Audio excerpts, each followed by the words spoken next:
Hello students, welcome to the PNT coaching classes learn easily and smartly.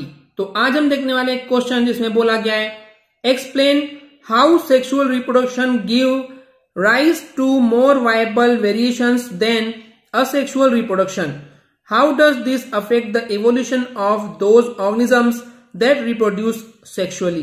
तो इस question का मतलब ये है स्टूडेंट्स कि यहाँ पे बोला गया है कि कैसे सेक्सुअल रिप्रोडक्शन करने वाले ऑर्गेनिजम्स में वेरिएशन देखने को मिलते हैं।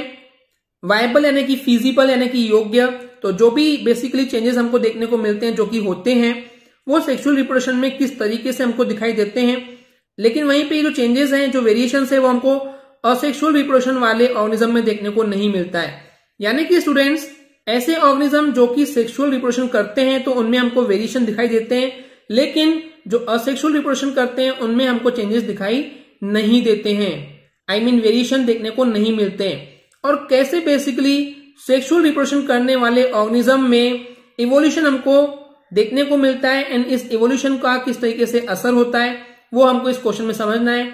इवोल्यूशन यानी कि विकास, या जिस तरीके से वो ऑर्गेनिज्म जो है तरक्की करते आता है, बढ़ते आता है, तो वो किस तरीके से होता है आज के इस वीडियो में हम समझेंगे। तो चलिए करते हैं start. So basically students sexual reproduction का मतलब क्या होता है, जहां पे दो ऑर्गेनिज्म जो है वो आपस में मिलते हैं एंड जायगोट का फॉर्मेशन करते हैं, राइट। तो जब बेसिकली हम बात कर रहे हैं कि सेक्सुअल रिप्रोडक्शन हो रहा है यानी कि दो इंडिविजुअल्स की जरूरत होगी, एक मेल और एक फीमेल, राइट। तो बेसिकली सेक्सुअल रिप्रोडक्शन के जरिए यहाँ पे हमको बहुत सारे वेरिएशंस, जो चेंजेस हैं वो हमको देखने को मिलते हैं एंड उसके कारण क्या है चलिए देखते हैं। सबसे पहला रीजन है एरर इन डीएनए कॉपिंग। तो बेसिकली स्टूडेंट्स होता क्या है, जब हम बात कर रहे हैं सेक्सुअल रिप्रोडक्शन की तो मेल और फीमेल से डीएनए कॉपी होते हैं और डीएनए कॉपी होने के टाइम पे थोड़ा सा चेंजेस या गलती अगर हो जाती है, एरर का मतलब यहाँ पे गलती का मतलब ये है कि exactly DNA same to same copy नहीं हो पाते हैं, तो उस केस में हमको वेरिएशन देखने को मिलते हैं जो कि बहुत ज्यादा हाईली सिग्निफिकेंट नहीं है, बहुत ज्यादा इंपॉर्टेंट नहीं है, क्योंकि ऐसा बहुत रेयर होता है कि डीएनए कॉपी के टाइम पे एरर हो जाए। वहीं पे सेकेंड रीजन है रैंडम सेग्रीगेशन। सेग्रीगेशन का मतलब होता है कि अलग हो जाना, ओके।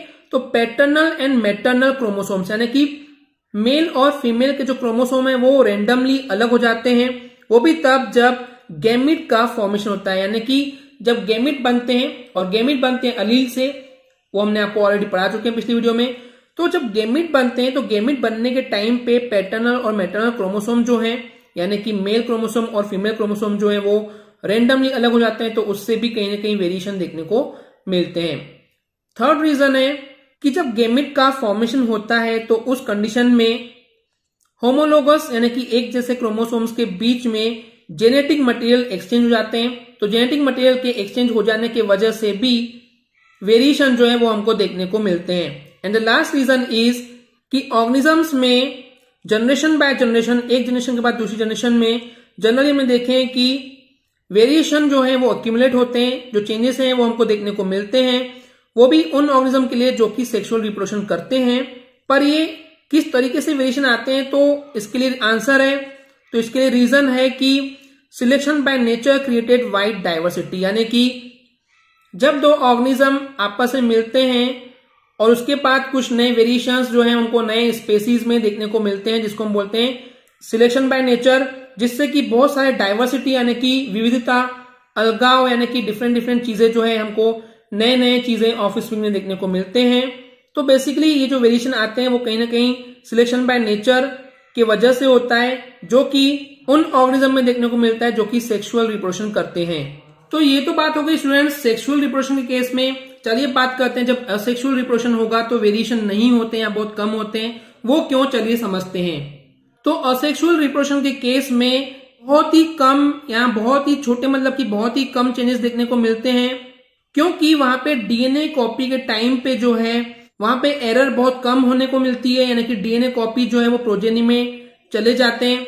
तो डीएनए कॉपी होते हैं पेरेंट्स से प्रोजेनी में, बच्चों में चले जाते हैं। तो यहाँ पे जो है वो डीएनए कॉपी इनएक्यूरेट होते हैं, यानी कि इनएक्यूरेट होंगे, यानी कि थोड़ा सा गलती होगी या उसमें एरर होगी, तभी हमको थोड़े बहुत चेंजेस देखने को मिलते हैं, वेरिएशन देखने को मिलते हैं। तो इस तरीके से असेक्सुअल रिप्रोडक्शन के जरिए जो ऑफस्प्रिंग होते हैं, जो प्रोजेनी होते हैं, जो बच्चे होते हैं, उनमें आपको बहुत ही कम चेंजेस या फिर वेरिएशन देखने को मिलते हैं। इसलिए आपको असेक्सुअल रिप्रोडक्शन के जरिए बच्चे जो हैं ऑलमोस्ट सिमिलर टाइप के ही देखने को मिलते हैं। तो इससे ये कंक्लूड किया जा सकता है, इससे रिजल्ट निकाला जाता है कि जो इवोल्यूशन है, जो विकास होता है, वो हमको उन ऑर्गेनिज्म में देखने को मिलता है जो कि सेक्सुअली रिप्रोड्यूस करते हैं। और इस तरीके से सेक्सुअल रिप्रोडक्शन के जरिए एक फास्टर पेस यानी कि बहुत ही तेजी से हमको वेरिएशंस देखने को मिलते हैं जो कि असेक्सुअल रिप्रोडक्शन में कंप्लीटली देखने को नहीं मिलते हैं। वहां पे जनरली इस चीज का अब्सेंस देखा जाता है कि वेरिएशन बहुत ही कम होते हैं, और वो भी तब होते हैं जब डीएनए कॉपी में कुछ ना कुछ एरर हो। ओके स्टूडेंट्स, आई होप आपको ये क्लियर हो गया होगा। अगर आपको हमारी वीडियो से कुछ भी सीखने मिला या नॉलेज मिला तो प्लीज हमारे चैनल को सब्सक्राइब कीजिए एंड वीडियो को लाइक जरूर करें। आज के लिए इतना ही, थैंक यू।